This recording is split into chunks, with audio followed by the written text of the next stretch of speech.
سب سے پہلے بات کریں پی ٹی آئی کی۔ کسی شخصیت سے مذاکرات نہیں ہو رہے۔ ذرائع اسٹیبلشمنٹ کے مطابق بانی پی ٹی آئی کے 9 مئی واقعات پر معافی مانگنی ہوگی۔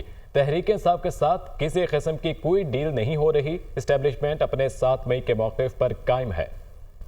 اسی پر بات کرنے کے لیے ہمارے ساتھ موجود ہیں عدیل وڑائچ۔ عدیل، بتائیے گا کہ ذرائع اسٹیبلشمنٹ کی جانب سے کہا گیا ہے کہ پی ٹی آئی کی کسی شخصیت سے مذاکرات نہیں ہو رہے، مزید ان کی جانب سے کیا کہا گیا؟ جی، اسٹیبلشمنٹ کے ذمہ دار ذرائع نے یہ بتایا ہے کہ پاکستان تحریک انصاف کے ساتھ کسی قسم کی نہ تو کوئی ڈیل ہو رہی ہے، نہ کوئی مذاکراتی عمل چل رہا ہے، بلکہ علی امین ڈنڈا پور سمیت پاکستان تحریک انصاف کی کسی بھی شخصیت کے ساتھ مقتدرہ کا کوئی مذاکراتی عمل نہیں چل رہا۔ یہ بات ذمہ دار ذرائع نے ایک ایسے وقت میں بتائی ہے جب یہ کیا سرائیاں ہو رہی ہیں کہ پاکستان تحریک انصاف کا اسٹیبلشمنٹ کے ساتھ کوئی بات چیت کا کوئی عمل چل رہا ہے، تو ذرائع نے بتایا ہے پاکستان تحریک انصاف سے تعلق رکھنے والے کچھ حلقے جو ہیں یہ جان بوجھ کر یہ تاثر دینے کی کوشش کر رہے ہیں کہ اسے مقتدرہ کی جانب سے شاید کوئی انگیج کیا جا رہا ہے، مگر ایسی کوئی بات اس میں صداقت نہیں ہے۔ اور ذرائع نے یہ واضح کیا ہے کہ بانی پی ٹی آئی کے ساتھ ڈیل یا ان کے قانونی ریلیف سے متعلق مقتدرہ کا نہ تو کوئی کردار ہے جو کوئی وہ ایسا کوئی نہ تو کردار ادا کرنے جا رہی ہے، اور نہ ہی یہ معاملہ اس فورم پہ طے ہونا ہے۔ الٹیمیٹلی جب بھی اگر ایسا کچھ ہونا ہے تو وہ 7 مئی کا جو موقف ہے جس میں D G I S P R نے ایک پریس کانفرنس کر کے صورتحال واضح کر دی تھی کہ بانی پی ٹی آئی اور ان کی جماعت کو 9 مئی کے واقعات پہ صدقے دل سے معافی مانگنی ہوگی، اور اس کے بعد بھی جو بات چیت کا عمل شروع ہوگا یا ایسا ہوتا ہے تو وہ سیاسی حکومت کے ساتھ ہی بیٹھنا ہوگا، رولز آف دی گیم طے کرنے ہوں گے۔ اس میں اسٹیبلشمنٹ کی کوئی ڈائریکٹ انوالومنٹ یا انگیجمنٹ جو ہے وہ نہیں ہوگی۔ اس حوالے سے اسٹیبلشمنٹ اپنے پرانے اور اصولی موقف پہ جو 7 مئی اور اس سے پہلے کا تھا اس پہ قائم ہے، اور اس میں کسی قسم کی کوئی نرمی یا کوئی گنجائش نہیں ہے۔ تو ایسے میں جو یہ تاثر دیا جا رہا ہے کہ اسٹیبلشمنٹ کے ساتھ کوئی انگیجمنٹ کے حوالے سے، تو ذرائع نے یہ بات بہت واضح کی ہے، بڑے اعتماد کے ساتھ واضح کی ہے کہ جو مقتدرہ ہے نہ تو وہ اس وقت بات چیت۔ ٹھیک ہے عدیل وڑائچ تفصیل نگاہ کر رہے تھے، آپ کا بہت شکریہ۔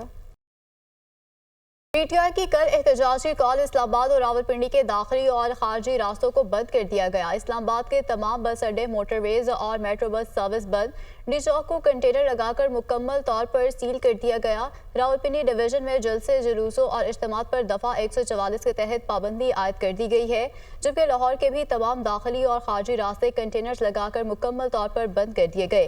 پی ٹی آئی کی کل احتجاجی کال اسلام آباد اور راولپنڈی کے داخلی اور خارجی راستوں کو بند کر دیا گیا۔ اسلام آباد کے تمام بس اڈے، موٹر ویز اور میٹرو بس سروس بند کر دی گئی۔ ڈی چوک کو کنٹینر لگا کر مکمل طور پر سیل کر دیا گیا ہے۔ اس حوالے سے مزید جانتے ہیں اسلام آباد سے عادل تنولی اور لاہور کی صورتحال بتائیں گے عبدالقادر۔ تو سب سے پہلے عادل تنولی آپ کی جانب آئیں گے۔ عادل، بتائیے گا اسلام آباد میں کیا صورتحال ہے؟ کنٹینرز پہنچا دیے گئے ہیں اور پولیس کے اضافی نفری بھی تعینات ہے؟ دیکھیں، تحریک انصاف کی جانب سے 24 نومبر کو احتجاج کی کال دی گئی ہے، اور اس سلسلے میں اسلام آباد انتظامیہ اور پولیس کی جانب سے سیکیورٹی پلان جو ہے وہ فائنل کر دیا گیا ہے، اور تمام اہلکاروں اور افسران کی ڈیوٹیاں جو ہیں وہ بھی لگا دی گئی ہیں۔ ڈی چوک کی اگر بات کی جائے تو ڈی چوک کے اوپر تمام اہلکاروں نے، پولیس کے، ایف سی کے جو ہیں انہوں نے چارج سنبھال لیا ہے اور اپنے سپاٹ پر پہنچ چکے ہیں۔ ڈی چوک کنٹینر لگا کر مکمل سیل کر دیا ہے، اور اسی طرح شہر کی اگر اوورآل بات کی جائے تو شہر کی تمام بڑی سڑکوں کے اوپر جو ہے وہ کنٹینرز پہنچا دیے گئے ہیں، لیکن اندرون شہر کی جو سڑکیں ہیں وہ صرف 1 لائن گاڑی کے لیے جو ہے کھولی گئی ہیں۔ اسی طرح شہر کے داخلی راستے جو ہیں وہ مکمل طور پر بند کر دیے گئے ہیں۔ مرگلہ ایوینیو کی اگر بات کی جائے جو کہ ٹریکسل سے آنے والی ٹریفک ہے وہ مکمل طور پر سیل کر دی گئی ہے۔ 26 نمبر چنگی کا مقام جو ہے وہاں پر بھی سڑک ایک طرف سے مکمل طور پر بند کر دی گئی ہے، جبکہ دوسری طرف کنٹینر لگائے گئے ہیں۔ صرف ایک لائن میں گاڑیوں کو جانے کی اجازت دی جا رہی ہے۔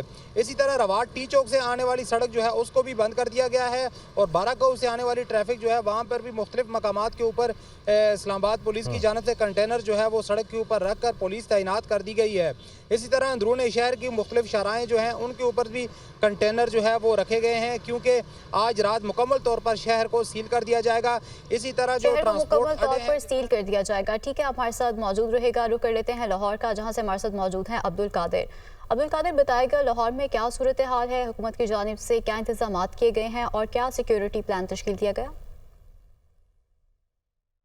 جی بالکل، لاہور سے جتنی بھی جو راستے اسلام آباد کو جاتے ہیں، چاہے وہ موٹر ویز ہو یا قومی شاہراہیں ہوں، ان پر کنٹینر جو ہیں وہ پولیس کی جانب سے اور انتظامیہ کی جانب سے پہنچا دیے گئے۔ میں اس وقت بابو صابو انٹرچینج پر موجود ہوں، جو کہ M2 لاہور اسلام آباد موٹر وے کو جو ہے وہ لنک کرتا ہے، اور یہاں ہی سے جو ہے وہ موٹر وے اسلام آباد کے لیے جو ہے وہ شروع ہوتی ہے، اور یہاں پر کنٹینرز لگا کر ہر قسم کی ٹریفک کے لیے جو ہے اس کو بند کر دیا گیا۔ اس کے ساتھ ساتھ شاہدرہ GT روڈ کو بھی جو ہے وہ بند کیا گیا، اور کنٹینر جو ہے وہاں پہ لگائے گئے۔ مامیہ عبدالقادر، بہت شکریہ آپ کا۔ اس سے قبل عادل تنولی ہمارے ساتھ موجود تھے، آپ کا بھی بہت شکریہ۔ اب آپ کو لیے چلیں بچوں کے عالمی دن کی مناسبت سے آگاہی واک۔ وزیر اعلیٰ سندھ مراد علی شاہ میڈیا سے گفتگو کر رہے ہیں۔ یہ بات کی تھی کہ شاید ہمیں دیکھنا ہوگا کہ یہ انٹرم گورنمنٹس ہونی چاہیے کہ نہیں۔ شاہ صاحب، کینالوں کے مسئلے پہ اب تو بات واضح ہو گئی ہے، سندھ حکومت کا موقف پہلے بھی واضح تھا، سننے والوں کو تکلیف ہوتی تھی۔ چیئرمین صاحب کی ویڈیو آ گئی ہے تو میرے بھائی پہلے بھی واضح تھا ہمارا موقف، ابھی سے نہیں۔ شہید محترمہ بے نظیر بھٹو نے کالا باغ ڈیم کے خلاف دھرنا دیا تھا، باڑوں میں، آپ سب کو یاد ہے۔ اس کے ساتھ ساتھ جب بھی سندھ کے پانی کے حصے پہ کسی نے نظر رکھی ہے تو Pakistan Peoples Party forefront پہ رہی ہے، اور انشاءاللہ تعالی پاکستان پیپلز پارٹی کی حکومت کبھی بھی سندھ کے پانی پہ کسی کو نظر رکھنے نہیں دے گی۔ ہم تو کہتے ہیں کہ 1991 کا اکارڈ، اس وقت ہمارا ابھی بھی یہ موقف ہے کہ وہ ٹھیک نہیں تھا، لیکن اب وہ ایک ہو گیا ہے تو اس پہ عمل درآمد کیا جائے۔ میری چیئرمین صاحب سے کل بھی بات ہوئی تھی، انہوں نے یہ بھی کہا ہے کہ ہمیں بات کرنی چاہیے کہ واٹر اکارڈ کو کانسٹیٹیوشنل پروٹیکشن دی جائے۔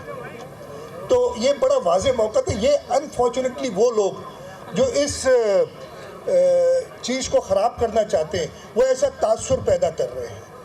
پاکستان پیپلز پارٹی سندھ کی نمائندہ جماعت ہے، ہمارے پاس 2/3 میجورٹی ہے اسمبلی میں، 2/3 سے بھی زیادہ۔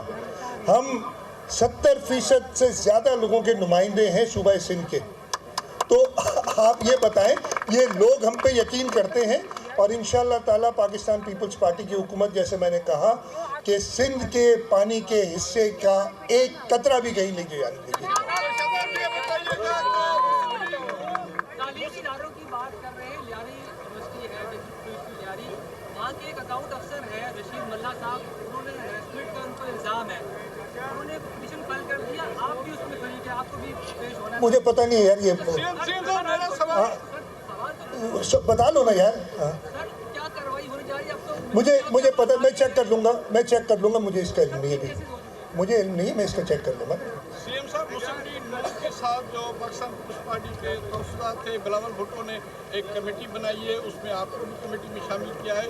مسلم لیگ نون نے بھی کل ایک کمیٹی بنائی ہے مذاکرات کے لیے، بشیر میمن کو اس کمیٹی میں شامل کیا گیا ہے۔ کیا سمجھتے ہیں یہ سنجیدگی کا عمل ہے؟ دیکھیں، میں کچھ نہیں کہوں گا اس پہ، یہ پارٹی کی لیڈرشپ کا موقف ہوگا کہ کس طریقے سے ہم بڑی سنجیدہ طریقے سے چاہتے ہیں کہ مسلم لیگ نواز کے ساتھ جو ہمارے تحفظات ہیں، اور اس کا میں نے نہیں، چیئرمین پاکستان پیپلز پارٹی نے بڑا واضح طریقے سے بتائیں کہ کیا کیا تحفظات ہیں۔ تو اسی حوالے سے چیئرمین صاحب چاہ رہے ہیں کہ یہ بات چیت کر کے اور جو ہمارے تحفظات ہیں انہیں دور کیا جائے۔ میں نے کل ٹیلی ویژن پہ دیکھا ہے، سنا ہے کہ یہ کمیٹی کو انہوں نے اناؤنس کی ہے۔